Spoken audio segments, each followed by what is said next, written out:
¿Alguna vez has sentido que lo has dado todo por los demás, solo para que te den la espalda cuando más los necesitas? Imagina dedicar tu vida entera a construir un hogar, un refugio para tu gente, ladrillo por ladrillo, favor por favor. Yo lo hice. Durante 30 años fui el pilar de mi comunidad, el primer hombro en el que todos se apoyaban. Pero bastó una sola noche, una sola visita inesperada de las autoridades de inmigración, para que todas esas puertas que ayudé a abrir se cerraran en mi cara. Esta es mi historia, la historia de cómo la comunidad que ayudé a levantar me dejó solo en la oscuridad. ¿Crees que la gratitud realmente existe o el miedo siempre termina ganando? Hola a todos. Gracias por estar aquí una vez más. Antes de empezar, déjenme un comentario y cuéntenme desde qué parte del mundo me están viendo. Me encanta leerlos. Y ahora sí, prepárense para esta historia. Mi nombre es Arturo, y aunque el tiempo ha dejado su mapa de arrugas en mis manos y ha plateado mi cabello, estas manos aún recuerdan el peso de cada ladrillo, la textura de la madera y el frío del cemento con el que construimos nuestros sueños. Hace ya más de 30 años llegué a esta tierra que prometía horizontes más amplios. No traía conmigo más que una maleta de cartón amarrada con una cuerda, llena de ropa gastada y una fotografía sepia de mis padres. En mi corazón cargaba el peso de la nostalgia por mi pueblo, pero en mi espíritu ardía la llama de la esperanza, esa que te empuja a caminar incluso cuando tus pies están cansados y el camino es incierto. Los primeros años fueron una lucha constante contra la soledad y la dificultad.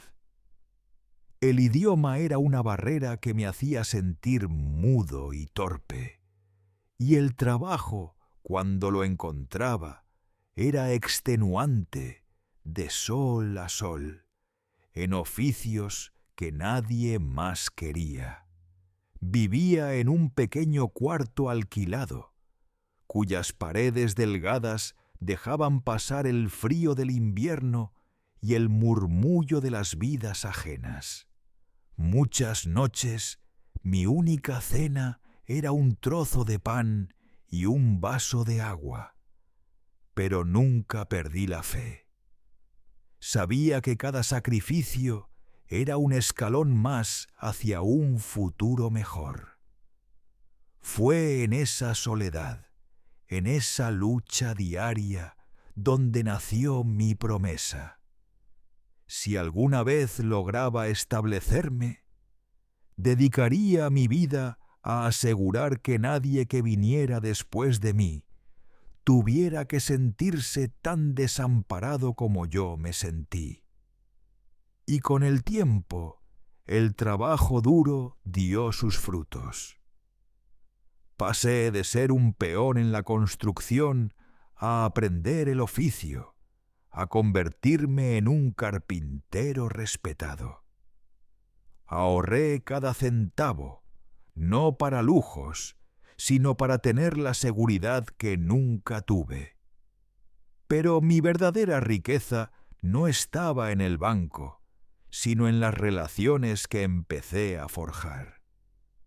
Cuando veía llegar a una nueva familia de mi tierra, con la misma mirada de susto y esperanza que yo había tenido, me acercaba a ellos.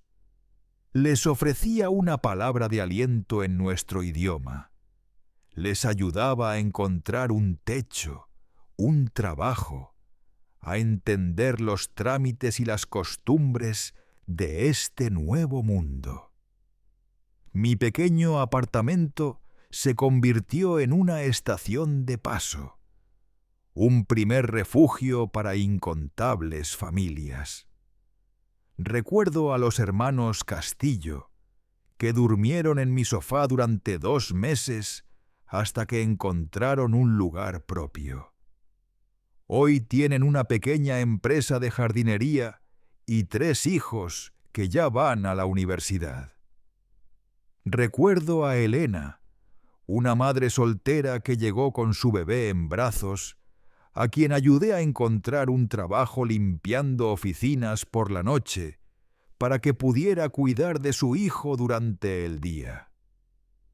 Pero mi sueño más grande, el que creía que nos uniría para siempre, era construir un lugar que fuera nuestro, un ancla en medio de la tormenta. Así nació la idea de la iglesia. No era solo una cuestión de fe religiosa, sino de necesidad comunitaria. Necesitábamos un lugar para reunirnos, para celebrar nuestras tradiciones, para llorar a nuestros muertos y dar la bienvenida a las nuevas vidas. El proyecto parecía una locura. No teníamos dinero, solo voluntad. Compramos un terreno abandonado con los ahorros conjuntos de una docena de familias, y el resto fue pura mano de obra y corazón. Cada fin de semana, durante casi 2 años, ese terreno se transformaba en un hormiguero de actividad. Hombres, mujeres e incluso niños, todos colaborábamos. Yo, con mi experiencia en construcción, dirigía la obra. Enseñé a muchos a mezclar cemento, a colocar ladrillos, a levantar vigas. Cada pared de esa iglesia tiene el sudor de nuestra gente.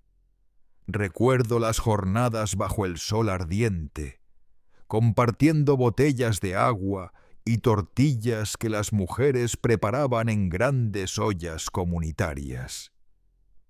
Cantábamos las canciones de nuestra tierra mientras trabajábamos, y en esos momentos éramos más que inmigrantes luchando por sobrevivir. Éramos una familia construyendo su hogar. El día que colocamos la pequeña cruz en lo alto del campanario, hubo una fiesta que duró hasta el amanecer. Lloramos de alegría, abrazándonos, sintiendo que habíamos logrado algo imposible. Habíamos echado raíces. Esa iglesia, nuestra iglesia, se convirtió en el epicentro de nuestra vida. Organicé el primer programa de clases de español para los niños, para que no perdieran su herencia. Creamos un fondo de emergencia para ayudar a quien lo necesitara, financiado con pequeñas donaciones y ventas de comida los domingos.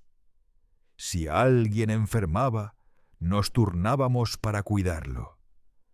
Si alguien fallecía, toda la comunidad se volcaba para apoyar a la familia. Yo estaba en el centro de todo, no por un deseo de poder, sino porque sentía que era mi deber, mi propósito. Mi teléfono sonaba a todas horas. Un consejo legal, una disputa familiar, una búsqueda de empleo. Y yo siempre respondía. Me convertí en Don Arturo, el patriarca no oficial del barrio, el confidente, el solucionador de problemas. Mi vida era la comunidad, y la comunidad era mi vida. Ver a las familias prosperar, ver a los niños crecer seguros y bilingües, ver nuestro pequeño rincón del mundo florecer. Esa era mi paga, mi más grande orgullo. Creía ingenuamente que los lazos que habíamos forjado con cemento y sudor eran irrompibles. Creía que el amor y la gratitud que nos profesábamos eran un escudo impenetrable contra cualquier adversidad. No sabía cuán equivocado estaba.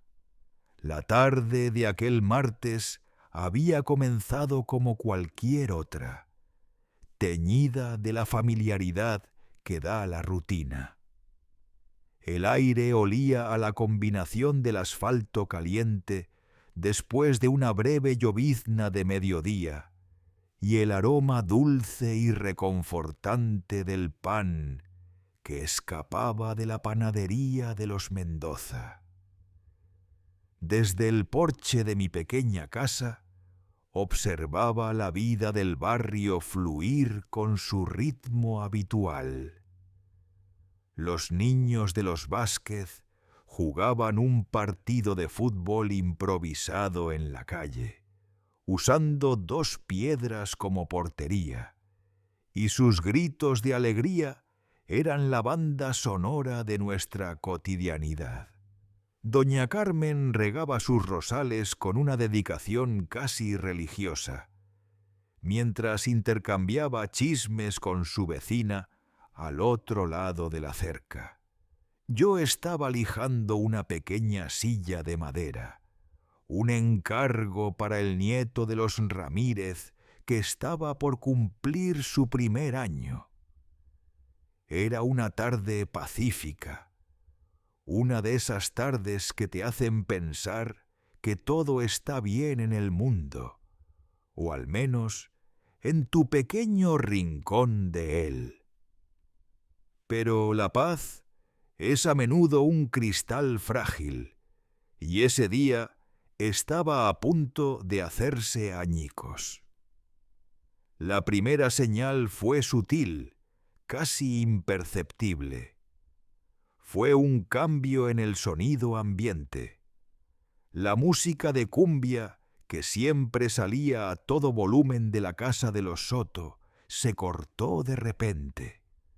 Luego, los gritos de los niños en la calle se convirtieron en un murmullo y después en un silencio absoluto.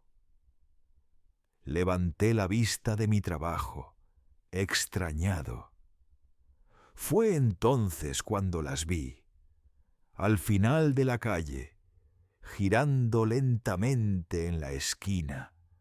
Aparecieron 2 camionetas grandes, de un color oscuro y oficial, sin logos llamativos, pero con una presencia que helaba la sangre. Se movían despacio, con una deliberación depredadora, como si estuvieran escaneando cada casa, cada ventana, cada posible escondite. Eran de la oficina de inmigración. Un frío glacial, que no tenía nada que ver con la temperatura, comenzó a subir por mi espina dorsal. Fue un miedo primario, atávico, el mismo que sentía aquella noche, hace más de 30 años, escondido en la maleza mientras escuchaba los pasos de la patrulla fronteriza. Es un miedo que, por más años que pasen y por más papeles que tengas en regla, nunca te abandona del todo. Vive latente en un rincón de tu memoria, siempre listo para despertar. El efecto en el barrio fue instantáneo y devastador. Fue como si alguien hubiera pulsado un interruptor y hubiera apagado la vida. Las puertas, que siempre estaban abiertas o entornadas en señal de bienvenida, comenzaron a cerrarse con un sonido seco y definitivo. Clic, clic, clic. Uno tras otro, los cerrojos se corrían, las cortinas se descorrían apresuradamente, y las caras que segundos antes sonreían en la calle desaparecían en las sombras de sus propias casas. Los niños Vázquez abandonaron su pelota en medio de la calle y corrieron adentro, llamados por un grito ahogado de su madre. Vi a doña Carmen soltar su manguera y prácticamente correr hacia su puerta, olvidándose por completo de sus amados rosales. El silencio que cayó sobre nosotros era denso, pesado, casi se podía tocar. Era un silencio cargado de pánico, de oraciones susurradas, de corazones latiendo a un ritmo frenético. Las camionetas avanzaban sin prisa, deteniéndose por un momento frente a algunas casas, como si consultaran una lista invisible. Nadie sabía cuál era su criterio, a quién buscaban, si era una redada general o iban por alguien en específico. Y en esa incertidumbre, todos éramos sospechosos, todos éramos vulnerables. El hogar que habíamos construido para sentirnos seguros se había transformado en una jaula. Los lazos de comunidad que nos hacían sentir fuertes se estaban disolviendo en un miedo individual, en un instinto de sálvese quien pueda. Me quedé paralizado en mi porche, con la lija aún en la mano, observando cómo la sombra del miedo se tragaba nuestro mundo. La silla del nieto de los Ramírez, a medio terminar, parecía una burla, un recordatorio de un futuro que, de repente, se sentía incierto. En ese momento, yo aún no era una víctima directa de la redada, pero ya era una víctima del miedo que había desatado. El instinto de supervivencia es una fuerza poderosa, irracional. A pesar de que mi situación migratoria estaba regularizada desde hacía más de una década, el pánico colectivo me contagió. Sabía de historias, de errores, de personas detenidas por error y atrapadas durante semanas en el laberinto burocrático. La idea de pasar una sola noche en un centro de detención, de ser tratado como un extraño en la tierra que consideraba mi hogar, era insoportable. No quería darles la oportunidad de cometer un error conmigo. Solo necesitaba un refugio temporal, un lugar donde esperar a que la tormenta pasara. Y en mi ingenuidad pensé que tendría docenas de puertas a las que llamar. Mi primera parada, casi por inercia, fue la casa de los Ramírez, que estaba justo al lado. Mientras caminaba los pocos metros que separaban nuestras puertas, mi mente voló hacia atrás, a una noche lluviosa de hacía 5 años. Los recordaba llegando en un autobús destartalado, empapados, con el pequeño Mateo, que entonces tendría unos 6 años, temblando de frío y de miedo. No conocían a nadie. Los encontré en la puerta de la iglesia, buscando un refugio que aún no existía. Sin pensarlo 2 veces, los llevé a mi casa. Mi pequeño sofá se convirtió en su cama durante casi 3 meses. Compartimos mi comida, mi ropa, mis escasos recursos.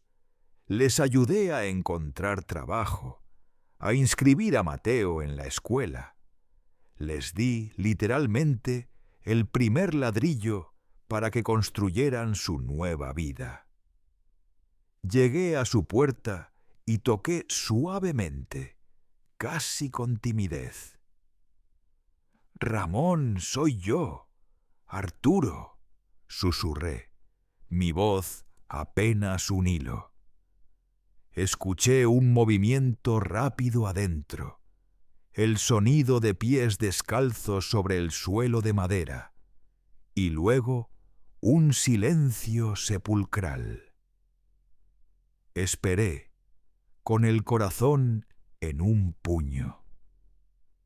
Finalmente, la voz de Ramón, amortiguada por la madera, llegó hasta mí, temblorosa y llena de una emoción que identifiqué como pánico.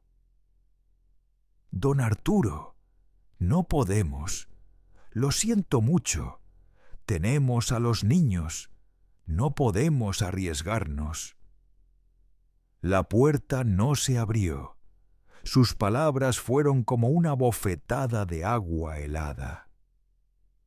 Los niños, el niño por cuyo futuro me había preocupado como si fuera mío. Me quedé allí parado por un segundo, sin poder creerlo. El eco de la puerta cerrada resonó en mi alma. Con un nudo en la garganta, me di la vuelta y corrí, agachado, a través de los patios traseros hasta la casa de los Soto. Eran dueños de la pequeña tienda de abarrotes de la esquina, un negocio que era el orgullo de su familia.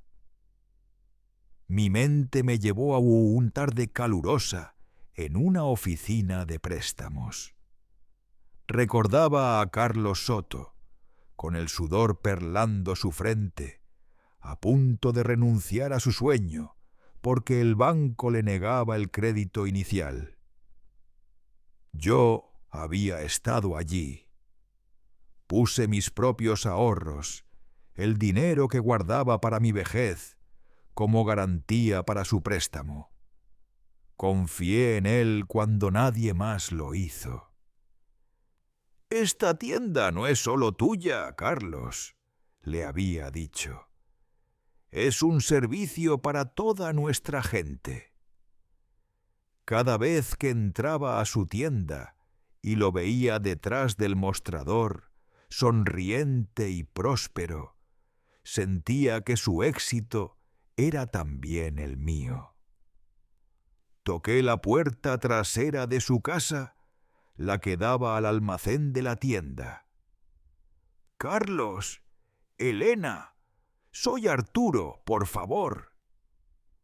La respuesta fue aún más rápida y cortante. Una voz femenina, la de Elena, gritó desde adentro: «¡Váyase, por favor! ¡No hay nadie!». Ni siquiera se molestaron en dar una excusa. El rechazo fue tan brutal, tan desnudo, que me dejó sin aliento. El hombre cuyo sueño había ayudado a financiar me negaba la entrada a su casa. Desesperado, continué mi peregrinaje. Fui a la casa de los Mendoza, los panaderos. ¿Cuántas veces me había sentado a su mesa compartiendo un café y un pan recién hecho mientras me contaban sus problemas? Fue a mí a quien acudieron cuando su hijo mayor, Mateo, se metió en problemas en la escuela. Pasé horas hablando con el chico, guiándolo, ayudándolo a encontrar su camino. Toqué. Silencio. Fui a la casa de doña Carmen, la de los Rosales. Hacía apenas un año, cuando su esposo enfermó gravemente, fui yo quien la llevaba y la traía del hospital todos los días, quien organizó una colecta para ayudar con los gastos médicos. Toqué su puerta. Vi su sombra moverse detrás de la cortina, y luego nada. Cada puerta que permanecía cerrada era un clavo más en el ataúd de mi fe en la humanidad, en la comunidad que creía haber construido. Eran las puertas de las casas que yo mismo había ayudado a reparar, las puertas de las familias a las que había alimentado, consolado y defendido. Y en la hora de mi mayor necesidad, todas y cada una de ellas se convirtieron en muros infranqueables. El miedo era una enfermedad contagiosa, y esa tarde se había extendido por mi barrio con la velocidad de una plaga, matando la gratitud, la lealtad y la compasión. Estaba completamente solo. El sol se ocultó por completo, llevándose consigo los últimos vestigios de calidez y esperanza.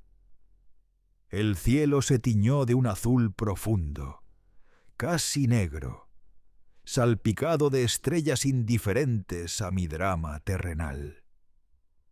Las luces de la calle se encendieron, arrojando círculos de luz pálida sobre el asfalto desierto. El barrio, normalmente bullicioso a esa hora con el regreso del trabajo y la preparación de la cena, estaba sumido en un silencio antinatural, un silencio de pueblo fantasma. Y en medio de esa quietud, yo era el único espectro visible, un paria en mi propio hogar. Sin tener a dónde ir, mis pies me llevaron instintivamente al único lugar que sentía remotamente mío: la iglesia. No me atrevía a entrar por la puerta principal, por miedo a ser visto. Rodeé el edificio, moviéndome entre las sombras, hasta llegar al pequeño jardín trasero que habíamos plantado con tanto esmero. Encontré refugio detrás de unos arbustos de romero crecidos, cuyo aroma penetrante me trajo un fugaz recuerdo de mi infancia en mi tierra natal. Me dejé caer sobre la tierra húmeda y fría, apoyando mi espalda cansada contra la pared de ladrillo de la iglesia. El contacto con esa pared fue extrañamente doloroso. Podía sentir, bajo la yema de mis dedos, las imperfecciones del cemento que yo mismo había alisado. Cada ladrillo representaba una promesa, un sueño compartido, un lazo de solidaridad. Y ahora, esa misma pared se sentía como la lápida de todo aquello en lo que había creído. Desde mi escondite tenía una vista parcial de las ventanas iluminadas de las casas vecinas. Veía las siluetas de las familias moviéndose en el interior, viviendo una apariencia de normalidad. Me preguntaba qué estarían pensando. ¿Estarían cenando, hablando en susurros para no ser escuchados desde fuera? ¿Habrían mencionado mi nombre? ¿Sentirían, aunque fuera por un instante, una punzada de culpa al saber que don Arturo, el hombre que siempre estuvo ahí para ellos, estaba ahora a la intemperie, solo, a merced del frío y del miedo? ¿O acaso el alivio de no haber sido ellos los elegidos por las camionetas, había borrado cualquier otro sentimiento. La noche se hizo larga, una tortura de horas interminables.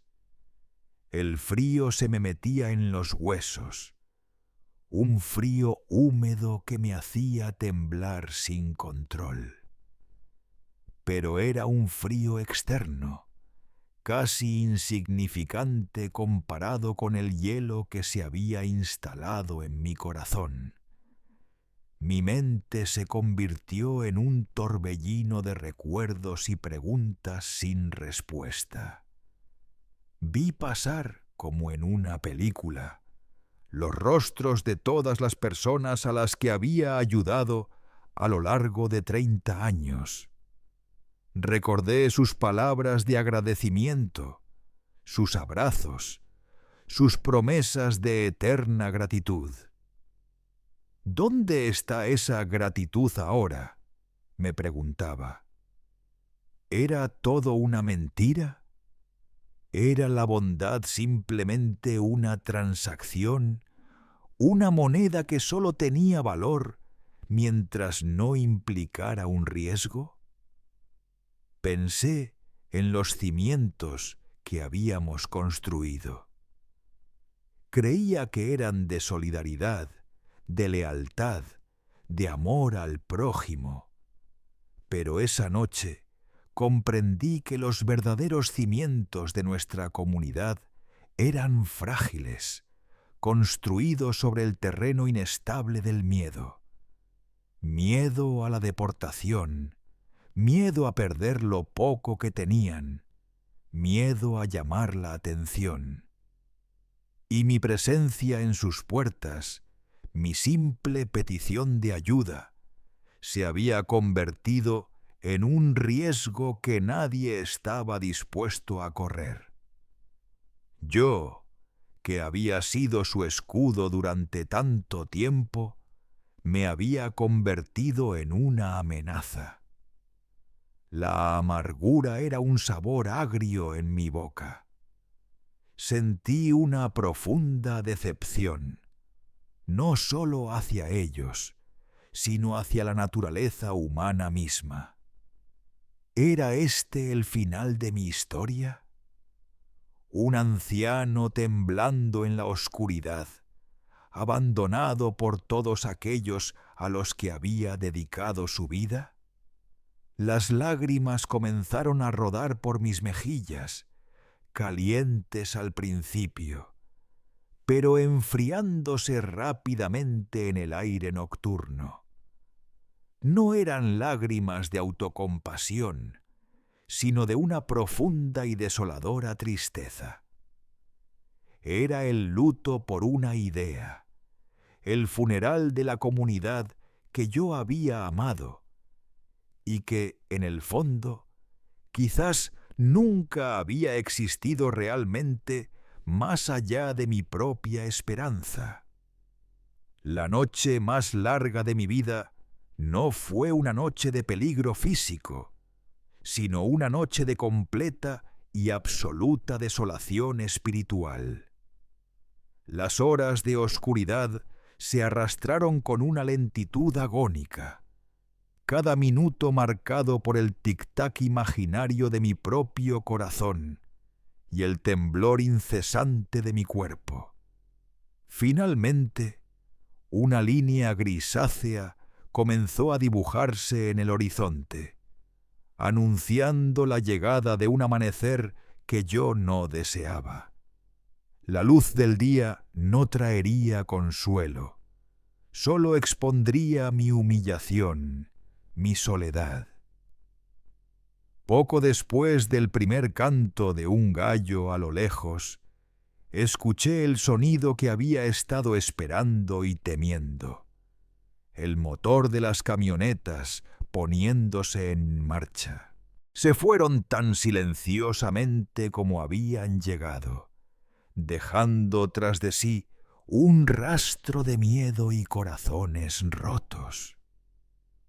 La amenaza inmediata había pasado, pero la devastación que había causado en mi interior era permanente. Me quedé inmóvil durante mucho tiempo, incluso después de que el sol comenzara a calentar tímidamente mi espalda. Me sentía viejo, más viejo que nunca.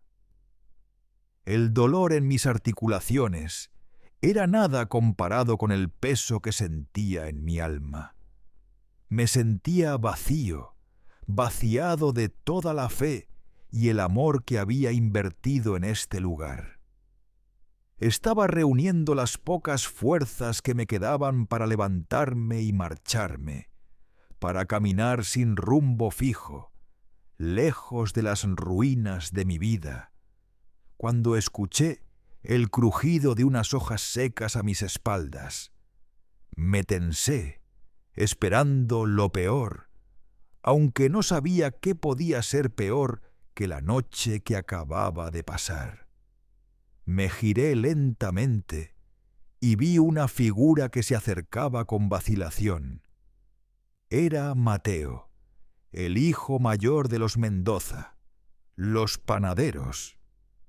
Apenas pasaba de los 20 años, un joven al que yo recordaba persiguiendo palomas en la plaza de la iglesia, con las rodillas siempre raspadas. En sus manos sostenía una taza humeante, cuyo aroma a café recién hecho me golpeó con una fuerza inesperada, y una manta de lana gruesa.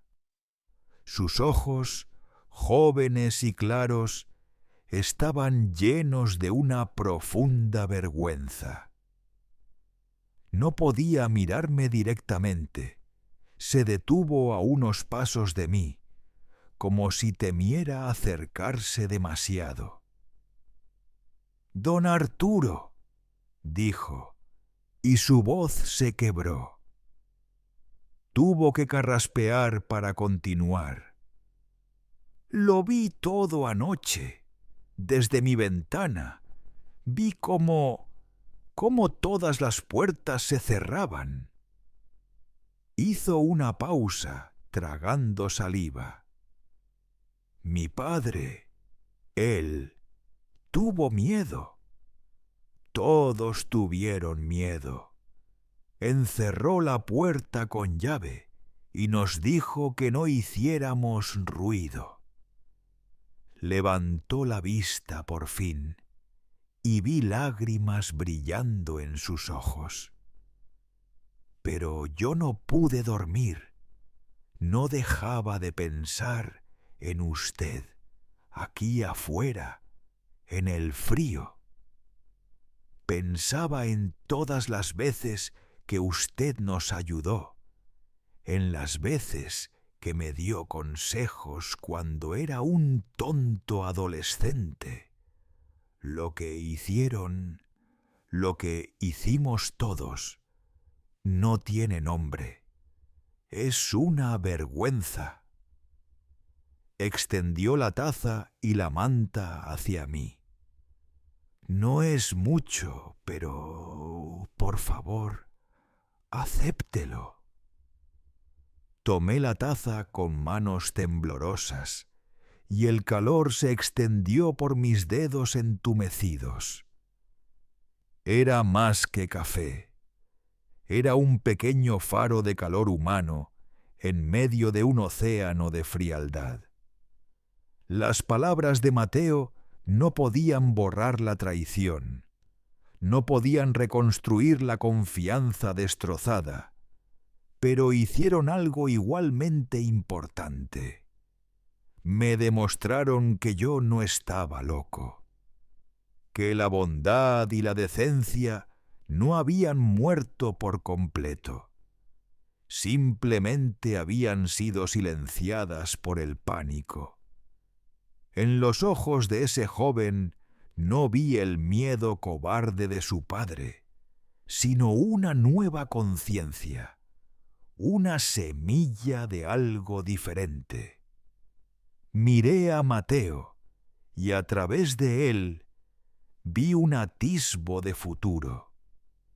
La generación que yo había ayudado a criar, los padres que habían cerrado sus puertas, habían actuado por un miedo arraigado en su propia experiencia de lucha y vulnerabilidad. Pero sus hijos, criados en una relativa seguridad que nosotros les habíamos proporcionado, tenían la capacidad de ver más allá de ese miedo.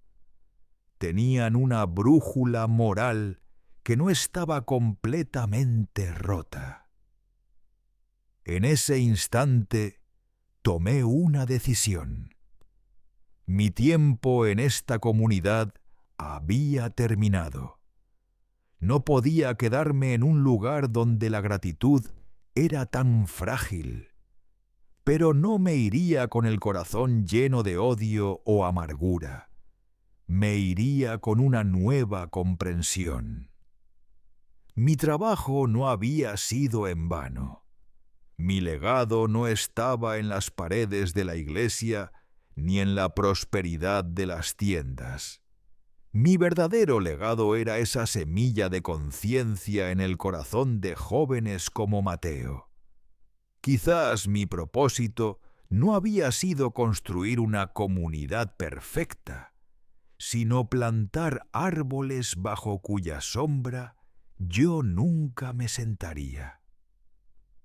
Bebí un sorbo de café, el líquido caliente calmando mi garganta. Le devolví la taza a Mateo, y por primera vez en muchas horas sonreí. Una sonrisa triste, pero genuina. «Gracias, hijo», le dije. «Tú eres la esperanza». Me levanté, usando la pared de la iglesia como apoyo por última vez, y sin mirar atrás, comencé a caminar hacia un nuevo amanecer, dejando atrás el barrio que había construido y que me había abandonado, pero llevando conmigo la pequeña y preciosa llama de esperanza que un joven valiente había vuelto a encender. Y así termina esta historia. A veces, las mayores decepciones nos enseñan las lecciones más profundas. Muchísimas gracias por haberme acompañado hasta el final. Su apoyo significa todo para mí. Si esta historia te conmovió, te invito a que veas esta otra que te está apareciendo en pantalla, donde hablo de un padre que hizo lo impensable para salvar a su familia. Solo tienes que hacer clic aquí. Y si eres nuevo en el canal, no olvides suscribirte y activar la campanita para que no te pierdas ninguna de nuestras próximas historias. Nos vemos en el próximo video. Un abrazo grande.